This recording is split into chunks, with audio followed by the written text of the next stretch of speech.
The Book of Mark, Chapter 8. Jesus feeds the 4,000. During those days, another large crowd gathered. Since they had nothing to eat, Jesus called his disciples to him and said, "I have compassion for these people. They have already been with me 3 days and have nothing to eat. If I send them home hungry, they will collapse on the way, because some of them have come a long distance." His disciples answered, "But where in this remote place can anyone get enough bread to feed them?" "How many loaves do you have?" Jesus asked. 7, they replied. He told the crowd to sit down on the ground. When he had taken the 7 loaves and given thanks, he broke them and gave them to his disciples to distribute to the people, and they did so. They had a few small fish as well. He gave thanks for them also, and told the disciples to distribute them. The people ate and were satisfied. Afterward, the disciples picked up 7 basketfuls of broken pieces that were left over. About 4,000 were present. After he had sent them away, he got into the boat with his disciples and went to the region of Dalmanutha. The Pharisees came and began to question Jesus. To test him, they asked him for a sign from heaven. He sighed deeply and said, "Why does this generation ask for a sign? Truly I tell you, no sign will be given to it." Then he left them, got back into the boat, and crossed to the other side, the yeast of the Pharisees and Herod. The disciples had forgotten to bring bread, except for 1 loaf they had with them in the boat. "Be careful," Jesus warned them. "Watch out for the yeast of the Pharisees and that of Herod." They discussed this with one another and said, "It is because we have no bread."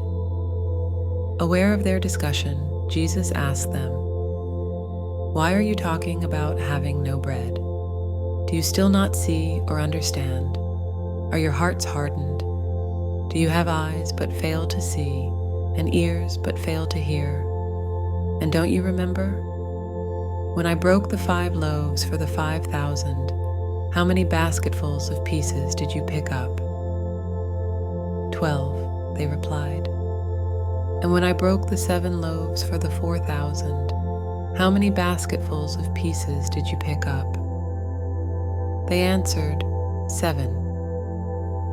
He said to them, "Do you still not understand?" Jesus heals a blind man at Bethsaida. They came to Bethsaida, and some people brought a blind man and begged Jesus to touch him. He took the blind man by the hand and led him outside the village. When he had spit on the man's eyes and put his hands on him, Jesus asked, "Do you see anything?" He looked up and said, "I see people. They look like trees walking around."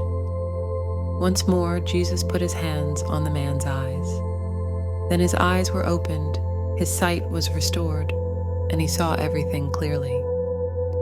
Jesus sent him home, saying, "Don't even go into the village." Peter declares that Jesus is the Messiah. Jesus and his disciples went on to the villages around Caesarea Philippi. On the way, he asked them, "Who do people say I am?" They replied, "Some say John the Baptist, others say Elijah, and still others, one of the prophets." "But what about you?" he asked. "Who do you say I am?" Peter answered, "You are the Messiah." Jesus warned them not to tell anyone about him. Jesus predicts his death. He then began to teach them that the Son of Man must suffer many things and be rejected by the elders, the chief priests, and the teachers of the law, and that he must be killed and after 3 days rise again. He spoke plainly about this, and Peter took him aside and began to rebuke him. But when Jesus turned and looked at his disciples, he rebuked Peter. "Get behind me, Satan," he said. "You do not have in mind the concerns of God, but merely human concerns." Then he called the crowd to him along with his disciples and said, "Whoever wants to be my disciple must deny themselves and take up their cross and follow me. For whoever wants to save their life will lose it, but whoever loses their life for me and for the gospel will save it. What good is it for someone to gain the whole world, yet forfeit their soul?